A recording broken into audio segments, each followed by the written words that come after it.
Hey guys, welcome to the Massive Iron Channel. I'm Steve Shaw. Got a question from Bjorn. Bjorn is squatting 3 times a week. It's rather intense. He wants to know what he can do to alternate or to take a break from squatting 3 times a week. What exercises he can interject to still stimulate the quads, get good growth, but not squat so many times a week. This is a great question. I'm going to dive into that in just a second. Before I do so, if you guys have a question, check out the link below. Come on over, submit your questions. The best questions I turn into videos just like this. All right, so I don't have all the specifics, but Bjorn is squatting 3 times a week on a 5x5, something like strong lifts. And it sounds like it's a little too intense, a little too much of a burden. He wants to know what leg exercises he can interject into this program to still stimulate his legs, but not squat 3 times a week. First off, I gotta say I'm not a big fan of squatting 3 times a week. For most guys on a full body workout, I just don't feel it's necessary. If you want to check out some of my full body workouts, you can check out all the free ones on tigerfitness.com under the author named Steve Shaw, or check out my book Massive Iron. It has about 20 programs in it. That's linked below. But typically when I structure full body workouts, I'll do a squat day on Monday, a squat day on Friday, and then Wednesday will be a deadlift day. So even though you're doing back work and leg work on each day, you're still doing leg work on Wednesday or your middle day.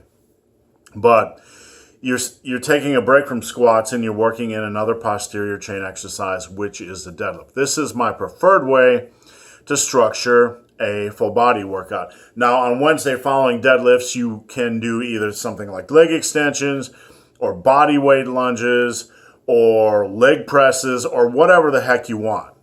One thing you need to understand on a full body workout is it doesn't need to be heavy. If you're going to train legs 3 times a week, which is the way a full body workout is structured, it doesn't need to be heavy all the time.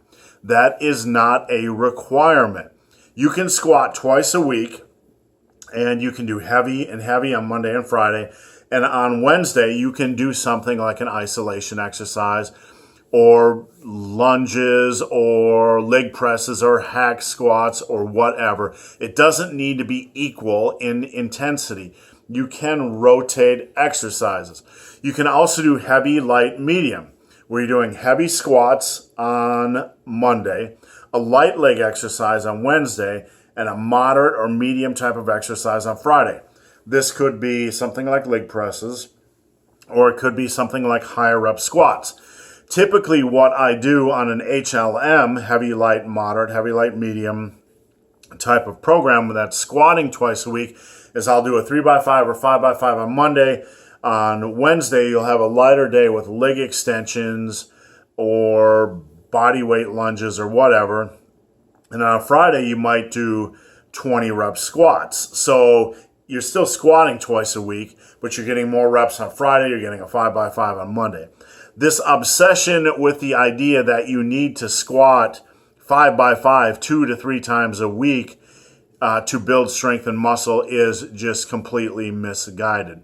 It's not the only way to build muscle and strength. In fact, it's only one way, and there are a myriad of other ways. So for the average guy, the average power builder, who is a beginner, late beginner, early intermediate lifter, you don't have to stick to a 2x5 or even a 3x5. I do not, in fact, believe a 3x5 squatting 3 times a week is the most effective, smartest thing for most lifters to do, because you can start off doing that early, like in strong lifts when you're relatively weak, but as you're progressing in strength, that weight, that burden, you're going to be progressing rapidly. It's just going to become a pain in the butt to squat 3 times a week. I just don't think it's the only way to go. I don't think it's a good way to go, to be quite honest with you.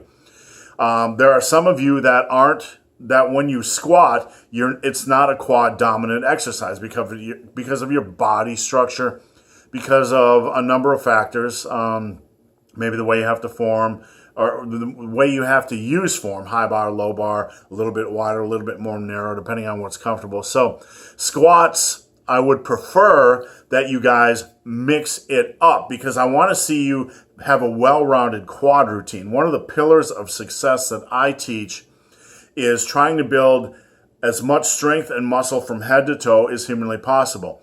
For those of you that are beginners to early intermediates, you don't know if your if squats are really a quality quad exercise for you, if they're more hamstring and glute, focus or whatever. So I recommend for nearly everybody a more well-rounded program. This includes squats. This can include leg presses and hack squats and lunges and all leg extensions and all kinds of leg exercises. So the bottom line here, the take-home point is if you're doing a full body workout, you don't need to squat 3 times a week. In fact, I don't believe that's really a good idea for most lifters. You can squat 1 time a week. You can squat 2 times a week. If you squat twice a week, you don't have to do a 5x5 each day. You can do a 5x5 or a 3x5 one day, a 20 rep squat the next day, or a 2x12 the next day. Or you can simply do a heavy, light, moderate. You can do a heavy squat day, more of a moderate exercise, and then more of a lighter exercise and more of a moderate exercise. Or you can go heavy, moderate, moderate. You could do like squats and then hack squats and leg press or any number of things. So don't be afraid to break free from the paradigms that are presented in strong lifts, starting strength, mad cows, all these types of programs. They are not magic. In fact, for the average lifter, they can be quite tedious because you're doing the same thing over and over again. You're not getting the best exercise selection. And in my opinion, too much of a focus on squatting, you run the risk of being a little bit not quad dominant and not developing the quads as much as you want. I like quad strength for future squat development and for deadlift strength as well. And I just love training the quads. So guys, hope this video has been of some help. Again, if you have any questions or comments, check out the link below. If you've made it this far in this video and have yet to subscribe to my channel, please do. I'd appreciate the support. So guys, as always, thanks for watching. Have a great day.